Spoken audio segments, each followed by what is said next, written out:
Um, there are some that believe that technology cannot be transmitted from the future to the past, but this is erroneous thinking. Technology can be transmitted from the future to the past, and some of the technology that can be transmitted from the future to the past, which is the past being now, the 21st century Earth, is particularly powerful and disturbing and pernicious, that is, sick-making or evil. And one of those technologies is kind of like, I love to resort to movies. The movie Body Snatcher, the more recent version with Nicole Kidman, where you have basically creatures that come from some other place, and they're able to use basically a mechanism to cause a human, that is a human, to remove itself from its current form and revert to kind of like a amalgamation of things.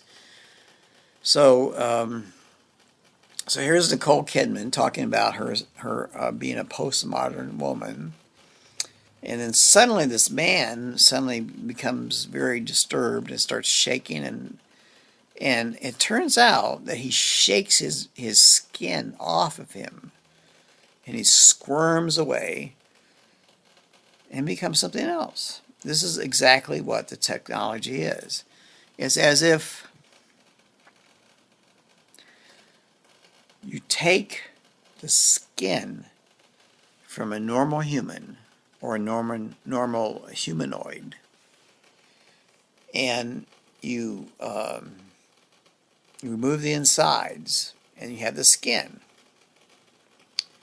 The skin, of course, is the appearance. Like you see me, and you see the appearance of me. But you're only looking at the skin. You're only looking at me skin deep. And so, and I hate to evoke another movie, but Casino Royale. When the replacement bomber, there was a bomber who gets this message from Ellipsis. Ellipsis is the message, and in Africa, and he's chased down by Bond, and then he's killed, and then the replacement bomber is going to try to sabotage this new aircraft that will result, if it's sabotaged correctly, it means blown up, it results in a great windfall for these people in Africa and this consortium. But in the midst of this is this museum of basically skinless people in acrylic, in plastic. And that's exactly what we're looking at. We're looking at people who have been gutted. That is, here's a human. All right, there's a human of any way you want to look at it. The human is taken to a lab or a facility. They're put under anesthesia, and their skin is completely and utterly removed. Their skin is removed. That means their hair, everything, their lips, their nose, everything. Now, then what happens is there's this skin. The skin is still alive because life has a tendency to remain.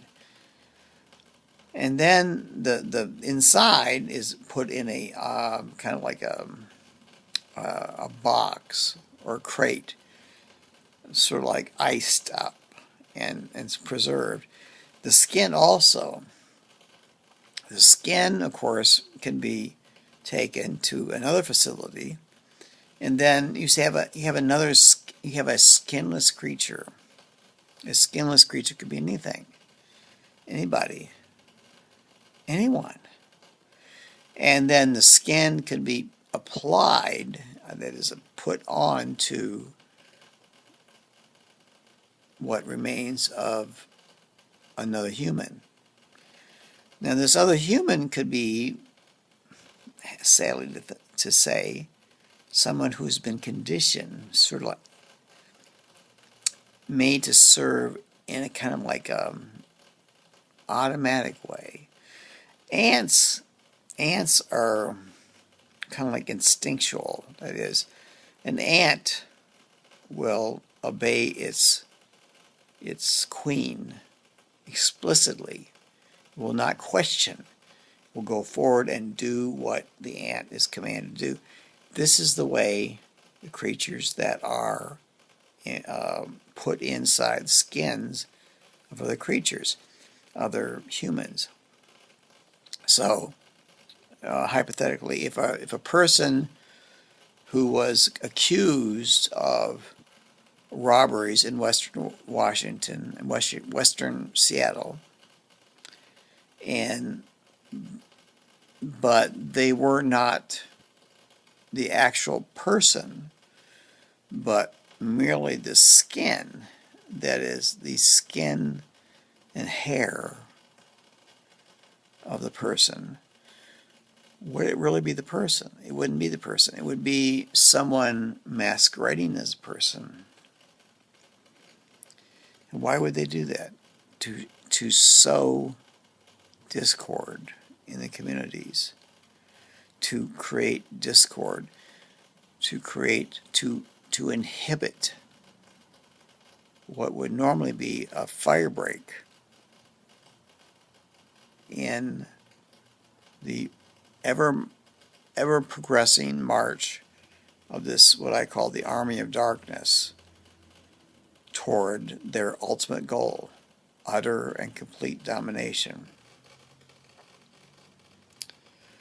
Now the question is you cannot tell a person who has normal intelligence.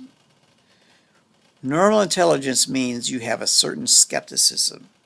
If I say to you, the sky is blue because it cannot be red, well, you can be skeptical of that because that seems to be kind of like a very simplistic way of saying it. That means you have intelligence. Creatures that have no intelligence, that are pretty much given over to automatic obeyance, that is, sort of ant-like obeyance, well, they have no intelligence, but they still are capable of very destructive patterns of behavior. So what I'm telling you, my friend, and if you are a friend, is that if this technology continues to progress, and has progressed for many years now in the planet Earth, more than 10 years now,